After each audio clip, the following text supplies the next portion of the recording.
Railway Koduru పట్టణం నడిబొడ్డున ఉన్న పోస్టాఫీస్ సమీప వీధిలో డ్రైనేజ్ సమస్య జట్లంగా మారింది. వంటల సిద్ధయ్య కాంప్లెక్స్ వెళ్లే ప్రధాన రహదారి నిత్యం మురుగునీటితో నిండి ఉండడంతో అటు ప్రయాణికులు ఇటు వ్యాపారస్తులు నరకయాతన అనుభవిస్తున్నారు.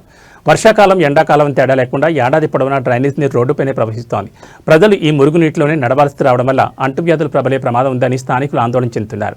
భారీ అద్దెలు చెల్లిస్తూ వ్యాపారాలు చేసుకుంటున్న దుకాణదారులు రోడ్డుపై నిలిచిన మురుగునీటి వల్ల కస్టమర్ల రాక తీవ్రంగా నష్టపోతున్నారు.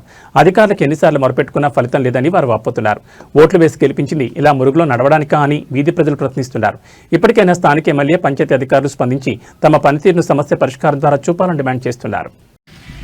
రైల్వే కోడూరు మండలం 10వ నెంబర్ వీధి ప్రస్తుతం ఉన్నాము. అయితే ఇక్కడ గత 2 సంవత్సరాల నుంచి మురికి వాడలాగా తయారైపోయింది ఈ 10వ నెంబర్ వార్డు పరిస్థితి. ఇక్కడ స్కూల్ బస్సులు కావచ్చు, స్కూల్ పిల్లలు కావచ్చు, ఇదే వీధి నుంచి నడుచుకొని పోయే పరిస్థితి. మహిళలు ఎంతోమంది ఇబ్బంది పడుతున్నారు. ఇక్కడ నీళ్లు ప్రవహించడం వల్ల అనేక జబ్బులు కావచ్చు, జ్వరాలు కావచ్చు, మురికి నీరు చాలా దారుణంగా పోతున్నాయి. పంచాయతీ అధికారులు తక్షణమే పరిష్కరించాలని కోరుకుంటున్నాము. ఎన్నోసార్లు విన్నవించుకున్నా కానీ పంచాయతీ వాళ్ళు దీనికి స్పందించడం లేదు. తక్షణమే స్పందించాలని కోరుకుంటున్నాము. వార్డు మెంబర్ ఏం చేస్తారు? కంప్లైంట్ చేస్తారా? వార్డు మెంబర్ కూడా అనేక సార్లు స్పందించడం లేదు. చెప్పినప్పటికీ దాని మీద పరిష్కారం తీసుకురావడం లేదు. ఖచ్చితంగా పరిష్కారం చేయాలని మరొకసారి గట్టిగా విన్నవించుకుంటున్నాం. ఎవరు ఆయన వార్డు మెంబరు? లక్ష్మీనగర్ ఏరియాలో 10వ వార్డులో ఈ విధంగా ఇళ్ల నీళ్ళన్నీ బయటకు వదులుతున్నారు.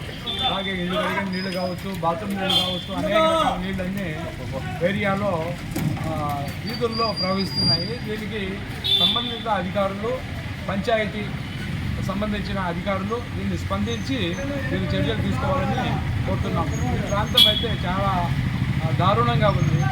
ఈ సిమెంట్ రోడ్లు నీళ్లు ఇంకే మార్గం లేదు. అలాగే రోడ్ల మీద నిలబడతా ఉన్నాయి. ఈ నీళ్లను అధికంగా ప్రయత్నం ఎంతవరకైనా చేయాల్సినటువంటి బాధ్యత పంచాయతీ అధికారులకు ఉందని అడుగుతున్నాం. ఇంటి ఓనర్లకు గట్టి వార్నింగ్లు ఇచ్చి నీళ్లు బయటకు వదలకుండా చేయాలని కోరుతున్నాం. ఇది కోడూరు 10వ వార్డుది.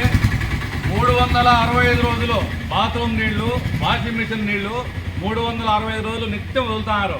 ఇటువైపు ఏమన్నా ఆడవారు కానీ, స్టూడెంట్స్ కానీ, పిల్లలు కానీ పోవాలంటే అసలు గ్యాపే లేదు. మొత్తం మురుగు నీరే. కాబట్టి మాకు ఈ ప్రాబ్లం లేకుండా చేస్తానని కోరుతున్నాం.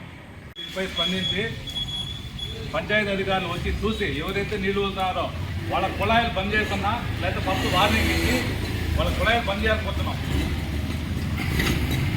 ఈ మురుగు నీరు లేకుండా డ్రైనేజీ కానీ లేకుంటే ఏదైనా ఏర్పాటు చేసి అప్పటి వరకైనా ఆ ఇంటి ఓనర్లకు హెచ్చరికలు జారీ చేసి అలా అయిన పరిస్థితుల్లో వాళ్ళకి నీటి కుళాయిలు బంద్ చేయాలని కోరుతున్నాం.